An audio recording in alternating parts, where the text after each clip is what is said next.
All right, everybody. Well, it has been confirmed that Ayatollah Ali Khamenei, the supreme leader of Iran, was killed. Now, this was announced by Donald Trump earlier today, and this was also announced by Benjamin Netanyahu earlier today. But I hesitated to say that it was confirmed because the Iranians were saying that he was still alive. But just moments ago, we have learned that from Iranian state television that the Ayatollah was killed today. He was 86 years old and has been leading the country since the death of the previous Ayatollah in 1989. Now, the reason why I was so hesitant to confirm this news was because I thought maybe it was a part of a psychological operation by America to sow divisions within the Iranian society, and for if people thought the Ayatollah was dead when he really wasn't, but they would have no way of confirming it. Therefore, the people dissatisfied with the Islamic Republican regime would rise up. So far, we haven't seen anything of that happening, any reports of that happening anywhere. There have been a couple protests, but since the internet is out in Iran, it's difficult to really understand what is happening in the country. And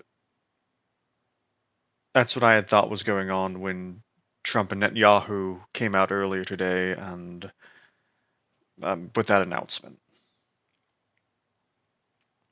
Um, so, as you probably know by now, earlier this morning, Iran and the United States and Israel struck targets in Iran. This isn't a map. I don't think this is a map of targets.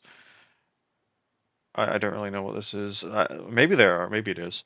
But okay, yeah, this is Iran for those of you who don't know where Iran is. And Israel is over here, of course. I'm actually glad they have this here. But this morning, our countries had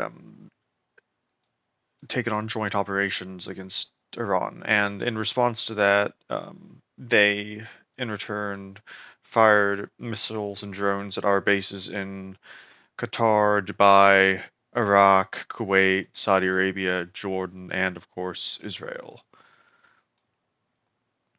Um, there was a really long gap between when the supreme leader was announced dead by American and Israeli officials and when he was proclaimed dead officially by the Iranian state media.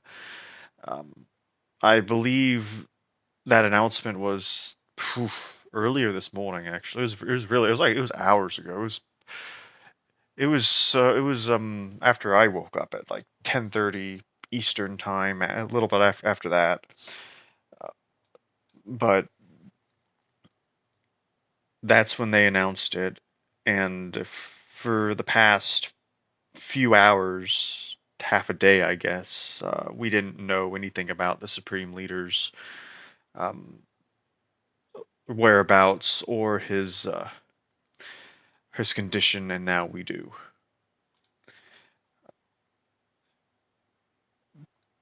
So, yeah, apparently in that opening strike, he was killed. Let's see what Netanyahu has to say here. הבוקר, במתקפת פתע עוצמתית, השמדנו בלב טהרן את המתחם של הרודן חמינאי. במשך 3.5 עשורים, רודן אכזר זה שלח טרור לרחבי העולם, אמלל את עמו, ושקד כל הזמן, בלי הרף, על התוכנית להשמדת ישראל. התוכנית הזאת איננה, ורבים הסימנים שגם הרודן הזה איננו. So apparently Netanyahu was correct. I thought it was just bluster by Netanyahu and Donald Trump, but no, that he was correct, which speaks to the sheer effectiveness of Israeli intelligence services and eyes on the ground in Iran. Like, love them or hate them, I'm impressed with Israel's ability to figure things out. Like they did the same thing with Hezbollah up in Lebanon when they destroyed those pagers. Like I just they're very effective. Whew. I'd say they're even more effective than the FBI or our Central Intelligence Agency, but I don't know. They probably work hand in glove together anyways, Mossad and CIA. And now Iran has announced 40 days of public mourning and 7 days of public holiday over the death of Ali Khamenei. I don't know how that's going to work. I don't, with the whole war thing going on, are they going to stop firing? I don't think they can. Um, let me see. Khamenei's martyrdom will be the beginning of an uprising in the fight against the oppressors. I don't think they're going to start.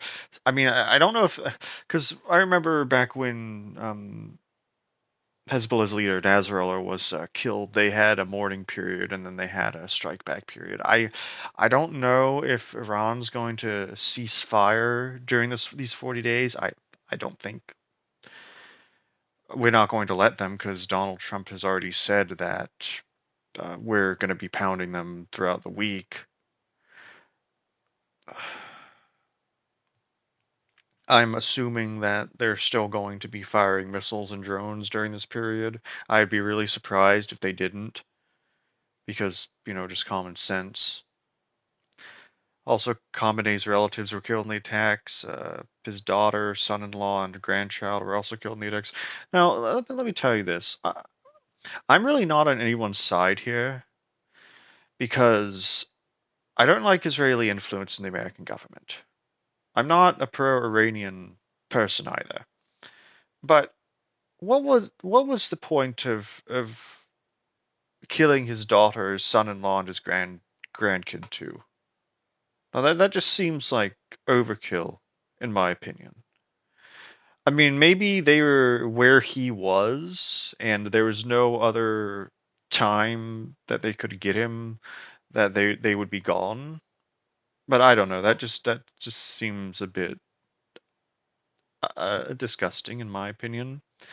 But I'm not a freaking I'm not someone with a soft stomach. This is, of course, if you want to do something like this, you have to go all out, which Donald Trump has done and has proven that he will do anything it takes to win in a conflict. And that's what's going on here. No mention of successor. I have heard that there is a succession plan, but I wish I had my Twitter available on this screen right now so I could show you what I'm looking at, but unfortunately I don't have the my X account on this computer right now. Yeah, I should have bookmarked it on my phone. I can't find it, but if you follow me on Twitter, you'll know what I'm talking about. Which I recommend doing, by the way. Follow me on X. So you'll know exactly what I'm talking about there. I should have had that tweet pulled up, and I apologize. I did hear there was one person in succession, but I don't remember his name. And China, of course, you have China just doing whatever, doing nothing. Their strategy of doing nothing and winning. But anyways, I'm gonna say what I think Iran needs to do. If I were in Iran right now, and if I had total control of everything, I would get the reformists out of the government. The reformist faction has been in power since the death of President Raisi, who was a hardliner, back in May of 2024. And they have fallen for American talks time and time again. They fell for it back in June, and they fell for it again. The Whoever is in control of the Iranian military, I would recommend the Islamic Revolutionary Guard Corps take direct control of the country until things stabilize. Because they're the only people in Iran at the moment outside of the civilian that's not part of the civilian government that really knows what time it is for them and could put up in effective resistance, probably to the last man against the Israelis and the United States. Now, I'm just saying this is what I would do if I were Iran, which I'm not. Because honestly, I don't see how the Islamic Republic survives if they don't see this as a last man standing conflict. I don't think they're going to be able to negotiate their way out of this. The time for negotiations is past. I think President Trump made that clear. Iran either needs to fight to the last man, take out the oil infrastructure in the Gulf states as well to make things even harder for everybody else, take out the economies, and even if they do go down, at least they'll go down taking everybody else with them. That's the only way I can see the Iranians pulling off any sort of victory at this point. They might still go down, but they would go down with I guess with dignity, I suppose. If they keep listening to the reformists, though, they're going to continue dying a slow death. Um, I don't think Trump and Netanyahu want the Iranian government to remain as is, the Islamic Republic. They're not going to stand for that. And with the death of Khamenei, they have now gone down a path where they can easily target any other Iranian military and political leaders. But that's what I would do if I was Iran. If I was Israel, on the other hand, if I was Israel and if I was the US, I would continue doing what I'm doing. I would continue my air campaigns. I would continue my bombardments. I would continue taking out the political and military leadership of Iran. I think I think us striking first is better than us striking second. Whoever strikes first, I believe, has the upper hand. I think that if Iran wanted to keep their leadership intact, they should have struck first. And there was a post saying that there was evident intelligence that Iran was going to strike first, but I don't know how much I believe that, especially because, as I said, the reformists are in power in Iran. Well, or they were. I don't know if their president's still alive. I know the supreme leader isn't, so maybe the president is neither. But that's what I would have done. Let me see if there's any updates here.